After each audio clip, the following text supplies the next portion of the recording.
Welcome to Insurance Suits, a podcast brought to you by AMCO, the American Association of Insurance Management Consultants. I'm Chantal Roberts. Today, we have with us one of my very favorite people, Nancy Germond.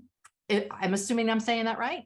Yes. Okay, great. And you have just gotten a big promotion, but I do want to say before we begin, our other co-host or my co-host Amy is in a hearing. I mean, she's like so incredibly busy. It's incredible.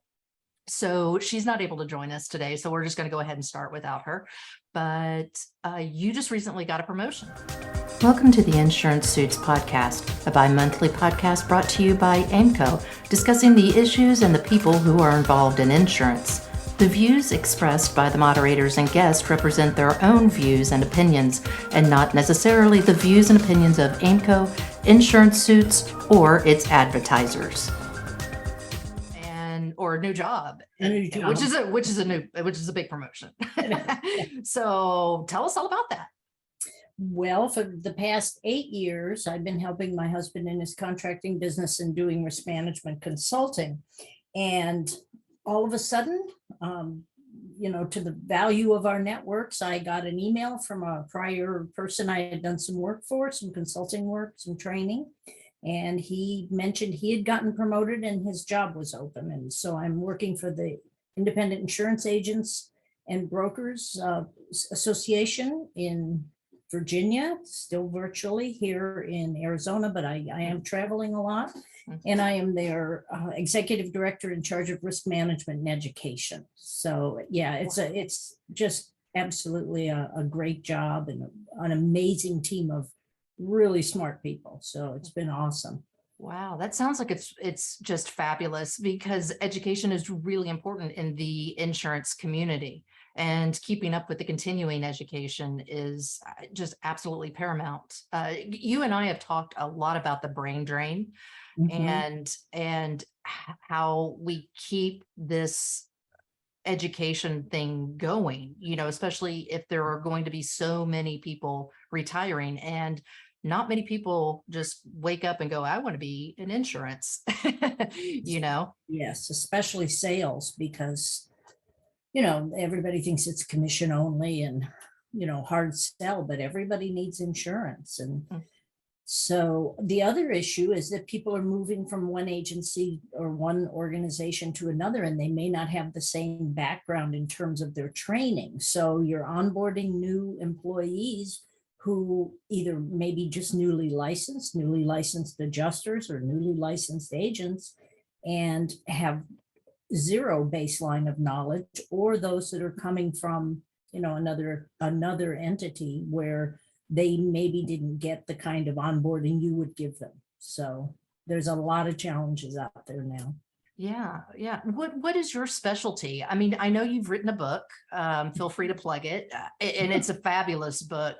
I've even learned things from your book. It's about workers' comp. Spoiler alert! Right. Spoiler alert! It's about workers' comp. Well, my background, both of my parents were insurance agents, and then my brother inherited the agency. So it was pretty clear from an early age that I wasn't going to be working in the agency. So my mother warned me not to go into claims. So of course I did. And I liked claims because that's where you were getting out from behind your desk and you were out in the field. And that's what I wanted. I didn't want to necessarily be behind a desk at that stage of my career. So I worked in claims, and the story I tell sometimes, it just was really something. But I started at Commercial Union, and I had I'd only been in the industry about a year and a half, and I didn't have a lot of claims knowledge. So I relied on the FCNS bulletins. And you remember they were huge at that time, big bulletins. So I'd waddle over and pick up the FCNS and waddle back to my desk and read it. And then if I didn't understand it, I'd call my father. And we had an interim claims manager. We had some internal problems, and they fired our claim manager at Commercial Union. So they brought in a really experienced claim manager, the nicest person from Montana. And I sat just kind of adjacent to him, and I could see him and he could see me out of the corner of our eyes. And I noticed him watching me. And when they hired a full-time claim manager to replace him. He walked up to my desk and he shook my hand and he said, Nancy, you're going to be a claim manager in 5 years. It Wow. was great working with you. And I filed that away and I thought, oh, right. Because back in the day, and that was, early in my career in the late 80s, it took a long time to become a claim manager, but he was right. I moved over into the public agency side, working for cities and then later school districts. And within 5 years, I was a claims manager. That's And great. so, Something that most people don't know about Amico is they may tend to think that we're only expert witnesses, and you've done a few expert witness cases from here and Mhm. there, and so have I.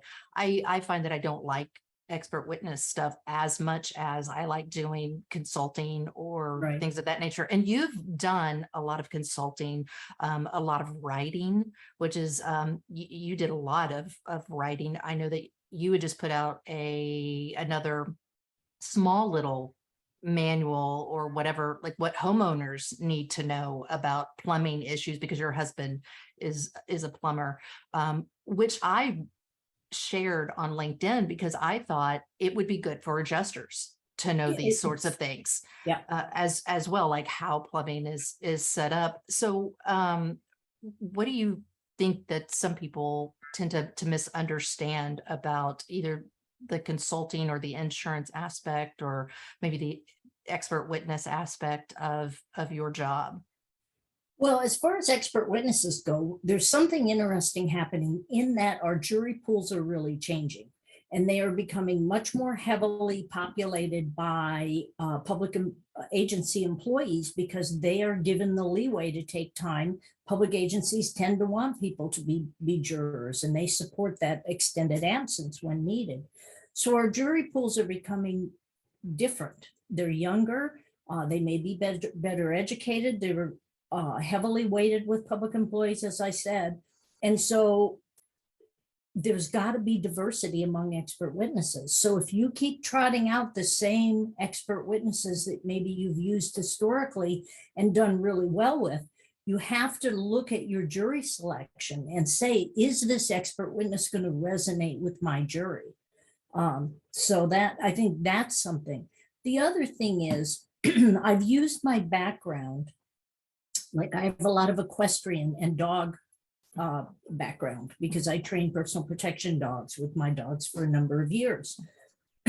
So you can use your life experience in your career and specialize in certain areas. So I write a lot about canine liability, which is a huge issue.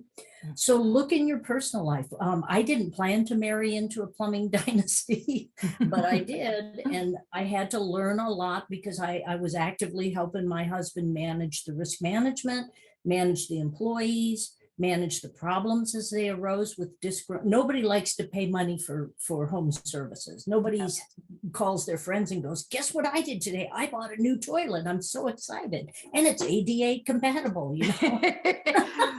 Yeah, So- only nerds do that. Exactly. So nobody's happy to spend money. So there's always a lot of disgruntled customers, that just, I don't understand why I have to pay this much.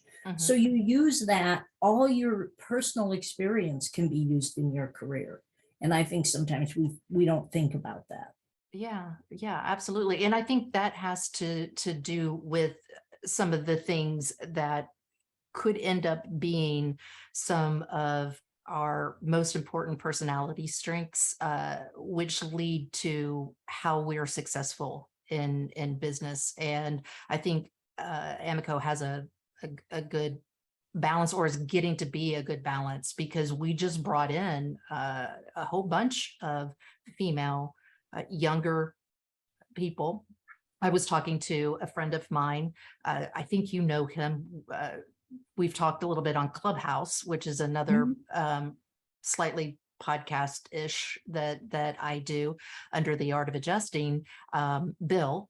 And I was talking to him and I'm like, hey, you would be great over at Amico. So people who are interested in becoming a consultant, an insurance consultant, or an expert witness, they could definitely contact us and find out about that.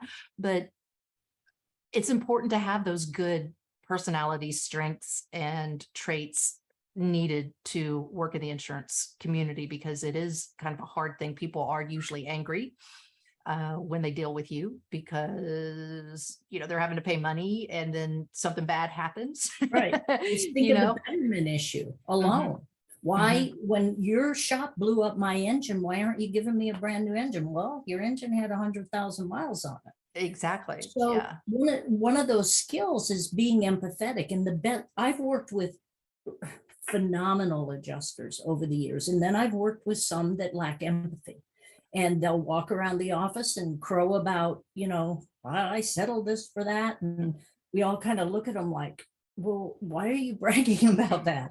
And they really wash out because their coworkers don't enjoy that kind of behavior. So they Mhm. tend to not, you know, so really the best adjusters and the best risk managers, because I then segued from school administration and city administration as a city risk manager and a school district risk manager.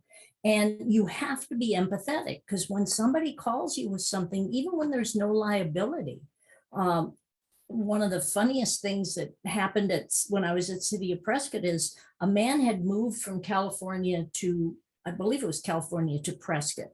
And he didn't understand why we couldn't plow. We had an unusually heavy snowfall, and we have to do the surface streets first that are best traveled and most traveled. And so he presented a claim for the cost to clear the snow from his driveway. Wow. And he was just madder than a wet hen. And, Yeah. what can I do except send a letter and not be sarcastic, Right. be Right. empathetic and say, I'm really sorry that, you missed your doctor appointment and you had to pay that. But, we have priorities. We triage, just like your doctor will triage you in an emergency room situation, you'll be triaged. We have to triage the roads. And so I tried to put it in a language that was not condescending, like, why would you ever think we would clear your driveway? Yeah. So, Yeah.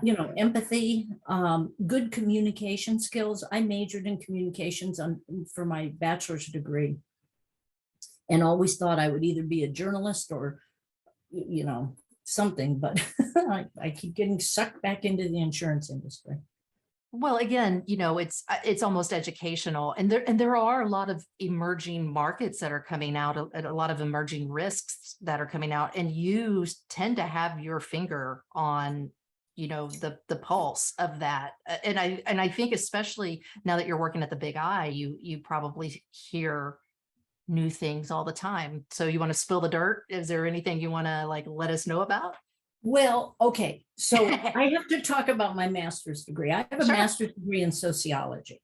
I was going to be a criminologist, and I was gonna specialize in a certain area of criminology, and it just never panned out. Because I had such a great time in the insurance industry. Plus, there's a little fraud, so there's a little crime, but so I see everything systemically, and I see everything as it relates to where we are in society. And there are so many changes coming at such a rapid pace. And just look at COVID.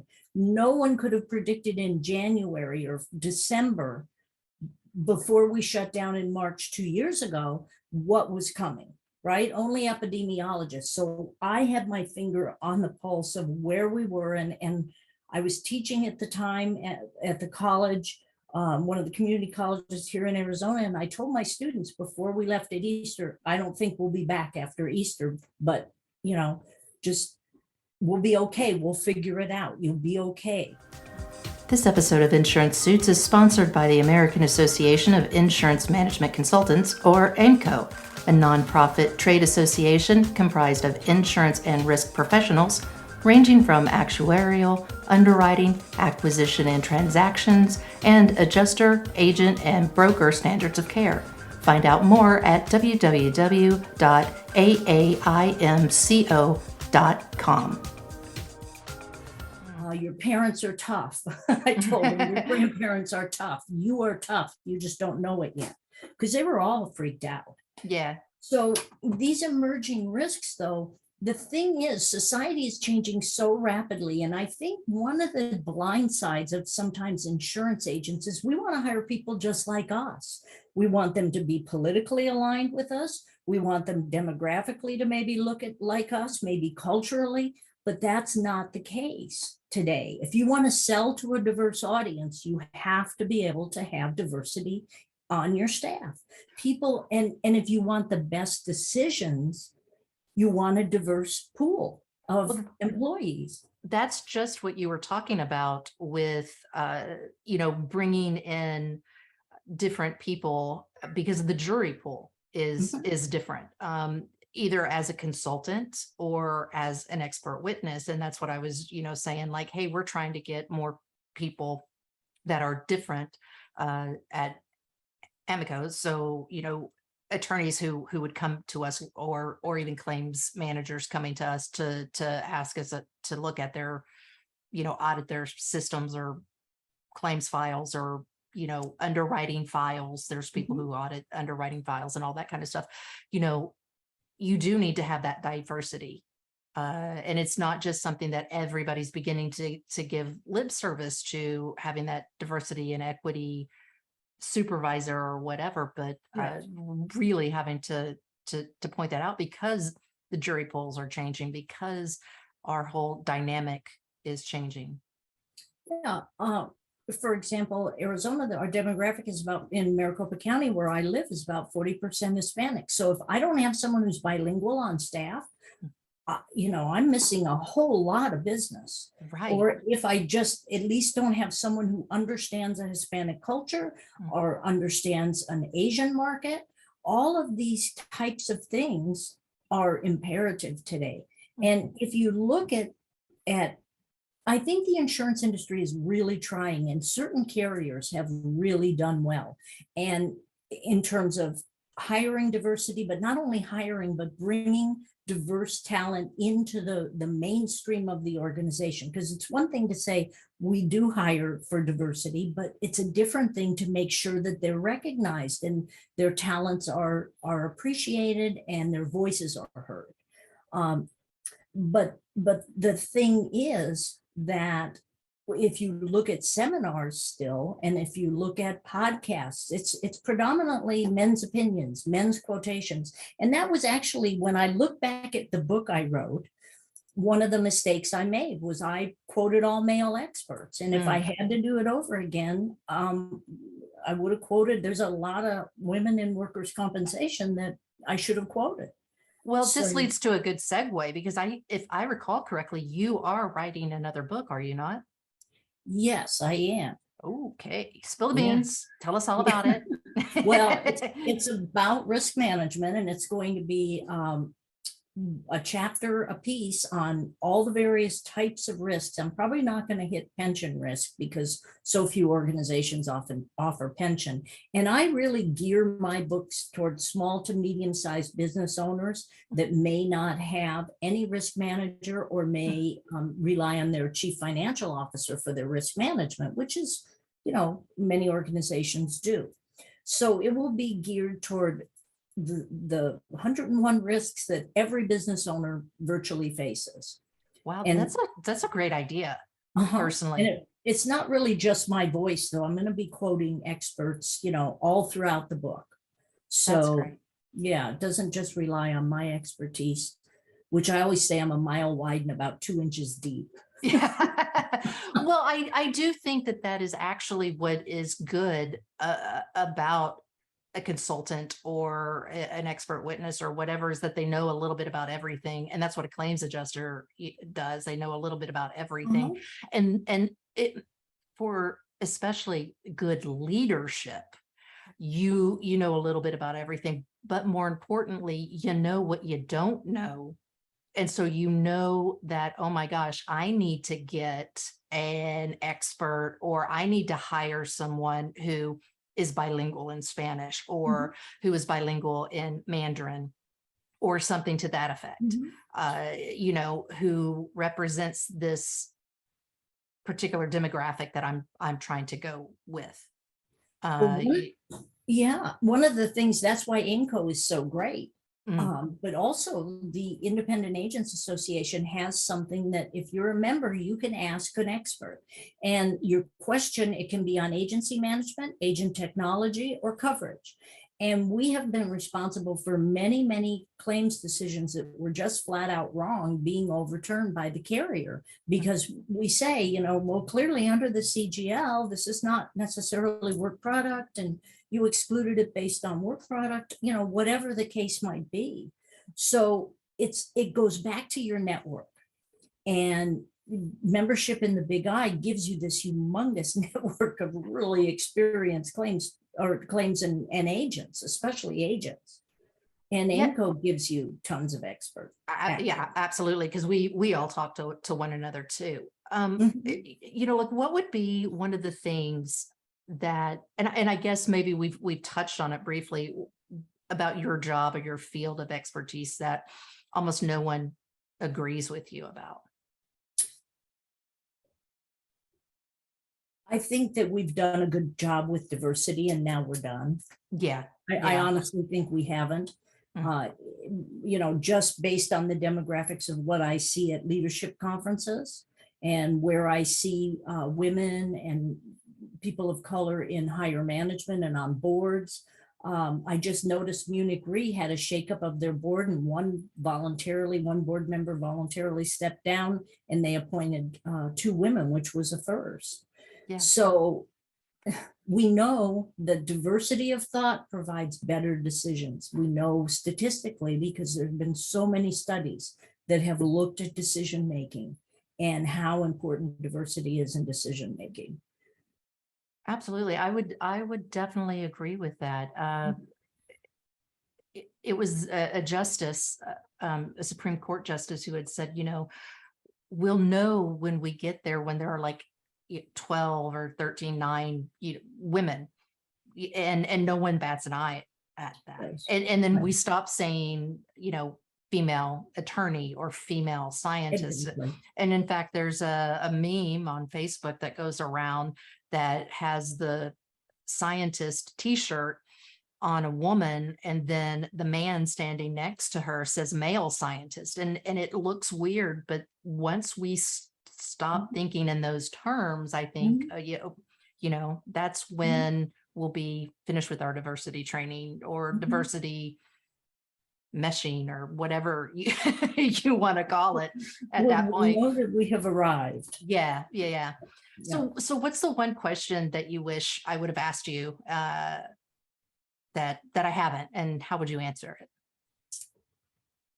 Oh, maybe the most, you know, somebody asked some advice on Twitter the other day, and I love Twitter. I'm a little on the fence right now to see what the changes are going to be in the next couple of weeks with Musk and the next couple of months with Musk taking over. But I like Twitter because it forces me, first of all, to think and write concisely. But somebody asked, what's the one piece of advice you would give someone in their 20s? And what I said is the most important part of my career has been the people about 10 years older than me who have been my mentors and not just my mentors, but my friends, Mhm. my colleagues about a decade older have a maturity. And I was a late maturer. Ask anybody. I didn't mature, and I'm still sometimes, not good. Yes. That's another story. Yeah. But That's another I podcast. yeah, that's it. But I was a late maturer. And a lot of times these mentors that I had, most of them are still friends today, the ones that are still alive. That's the downside as you get in, to later years, they die. And it's really heartbreaking. But they have been so integral in keeping me balanced and helping me moderate my impulsivity to make a decision, because what they teach you, it's a double-edged sword in claims. And I thank the heavens every day for this. In claims, what they taught me was make a decision. There's another file coming. Mhm. Don't let it sit on your desk. Decide. You can't get us into any trouble, hardly, that we can't get you out of. So Right. make a decision, move on. And I've used that in my personal life, but sometimes I have contempt prior to investigation, where I already have a presupposed idea and opinion. And had I thought it through a little better and had some input from colleagues and friends, I might have changed my mind, and I might have awaited that input before I made the decision. Yeah. So I think it's critically important that we have older mentors and people with different cultural backgrounds than we are. So that's probably the only question. Yeah, no, that's great. I love it. Where can people find you? Either online or telephone, LinkedIn, obviously, Twitter, Right. obviously. Right. Obviously, So give us all that information. My own personal website is insurancewriter.com. And there's a great, if I do say so myself, I've been talking about brain drain for 12, 14 years. I was talking about brain drain. I was, before we knew the word. Before they had yes. This is why I love you, because, you can see those things coming down the road, just like when I was handling claims and I was a claims manager, I could see a bad faith setup coming a mile down the road. But anyway, I'm sorry. It's Insurance Writer. You've got some insurancewriter.com. But the best great blogs on there. Yeah, the best place to find me though is through the Big I, and I have a host of articles on there. You can reach out via email, Twitter. I'm at Insurance Writer, and what's your email address? How should they? Nancy at insurancewriter.com. Okay. Is the easiest, or at the Big I, it's nancy.germond, Germond at iiaba.net. So either place, I'm always happy to chat. I've been called negative because I can tend to be a little bit seeing the shadows, right? Well, I think that's part of being in insurance, though, is because we're so risk focused. Even claims adjusters are so risk focused. And I say that coming from the claims point of view as well. And I'm sure if we had underwriters on here, they would say the same thing, is that we're so focused on what can go wrong, because that's we're supposed to be underwriting that. We're supposed to be protecting people from that. So that's naturally the way that we go. In addition to humans' natural negativity bias, Absolutely. Yeah. I always say, the glass is half empty, plus it has a hole in it. But so I always work from that assumption, and then I have to strive for positivity to say, the universe is in charge, and things will be okay. Yeah, absolutely. Well, listen, this wraps up another Insurance Suits podcast. Thank you so much, Nancy, for being here. My pleasure. Thank you. Really loved spending some time with you. I'm Chantal Roberts. I'd like to thank you again, Nancy, for joining us. We'll be back in about 2 weeks. Be sure for all our listeners to follow, subscribe to the podcast on your favorite distribution channel, and give us a review, preferably a 5-star one. Don't give us a 1-star review. Please don't. It'll hurt my ego. Yeah, well, this is true. If you need an insurance consultant or expert witness, go to aimco.com. That's AAIMCO.com. Or if you are a consultant or an expert witness, go to our page to learn more about us. We'd love to have you. Thanks.